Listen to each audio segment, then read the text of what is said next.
Welcome to Crisis in Perception, where we examine the systems shaping our world, one book at a time. And today, we're using Noam Chomsky's analysis of the wars in Yugoslavia to really understand a crucial system: how humanitarian stories and media filters can be used to build support for military intervention. Okay, let's dive right in. This explainer is going to focus on the breakup of Yugoslavia, but more importantly, it's about how the Western media framed that conflict. We're going to explore this concept Chomsky calls humanitarian imperialism. Basically, a system where the story you're told about a crisis becomes the very justification for going to war. So, the dominant story you probably heard about Yugoslavia was that the war's causes were all internal. Ancient ethnic hatreds just boiling over. But Chomsky's analysis, it gives us a completely different way to read the conflict. And this framework, it fundamentally shifts our perspective. Instead of just seeing the conflict as something happening in there, Chomsky pushes us to look at all the external factors. What was the role of major international powers? What were their economic interests? And, maybe most importantly, how did the media build a specific story that just so happened to support their actions? It's a really different way of understanding what went down. This brings us right to the core system this book helps us see. Conflict isn't just reported on, it's filtered through this powerful narrative machine. And this machine is what decides which facts get amplified for everyone to see and which ones get completely erased from the picture. The best way to think about this is with a single visual metaphor: a spotlight and a blackout. The system shines this incredibly bright light on certain events, which makes them feel super real, urgent, and morally black and white.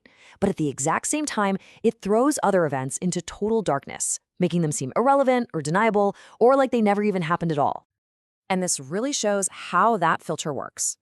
The terrible things done by our official enemies, they are put right under that bright, hot spotlight. They become the focus of all our attention and all our outrage. But the terrible things done by our own side, or by our friends and allies, those are kept in the dark. This filtering isn't an accident. It creates this warped moral landscape that makes it seem right to intervene against some people while we excuse others. Chomsky puts it perfectly here. We don't get the full picture. What we get is a carefully managed version of reality, seen only through these powerful filters. And those unwanted images, the ones that might mess up the simple good guy versus bad guy story, they are systematically blocked out. So, how does this whole narrative machine actually operate? Well, it's not random. It works through a series of predictable patterns that all reinforce each other, creating a story that's powerful and holds together, but is, in the end, pretty misleading. The first pattern is what Chomsky calls a doctrinal filter. This is when hard evidence, facts, contradict the official story. The evidence isn't debated or argued against. Instead, it's treated with what he calls ritual avoidance. It's like there's this unspoken agreement to just ignore it, pretending these inconvenient facts that would leave the official story in shreds just don't exist.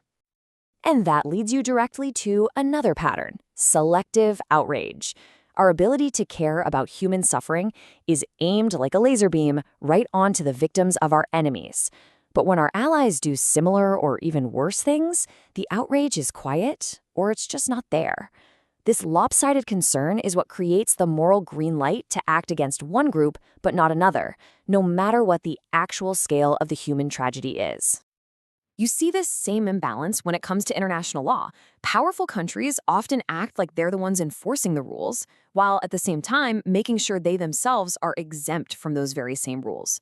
This double standard isn't just a mistake here or there. According to this analysis, it's a key feature of how the whole system of perception is managed. So when you weave all these patterns together, the doctrinal filters, the selective outrage, the asymmetrical rules, you get the final product: the moral branding of power. This is the moment where military intervention gets transformed from an act of aggression into a noble humanitarian cause. And here you can see the official narrative in action. The 1999 NATO bombing of Yugoslavia wasn't sold as a war for geopolitical gain or economic interests. No, it was framed as a war for ideals, a defense of principles and values. And that framing was absolutely crucial for getting the public on board. But Chomsky points to a massive contradiction in this story, something he calls an inverted chronology. See, the common story is that the bombing was a response to massive ethnic cleansing. But if you look at the timeline, the documented record shows the opposite. While things were already ugly, the worst atrocities and the mass ethnic cleansing actually exploded after the NATO bombing began. In fact, military leaders at the time said this was an anticipated consequence. Which brings us to the big overarching concept here: humanitarian imperialism. It's the doctrine that basically merges the moral branding of human rights with the raw military power of states. It's a claim to have the right to intervene anywhere, anytime, all under the banner of doing good, which effectively places a few powerful nations above international law. So, we're left with a final, really powerful question. Once you understand this system of spotlights and blackouts, you kind of can't unsee it. It forces you to ask, in any conflict, whose story is being lit up and whose is being left in the dark? What really changes when we start asking, who controls the spotlight? This project is free and publicly accessible. If you'd like to support the time, tools, and research behind Crisis in Perception, you can become a supporter on Patreon.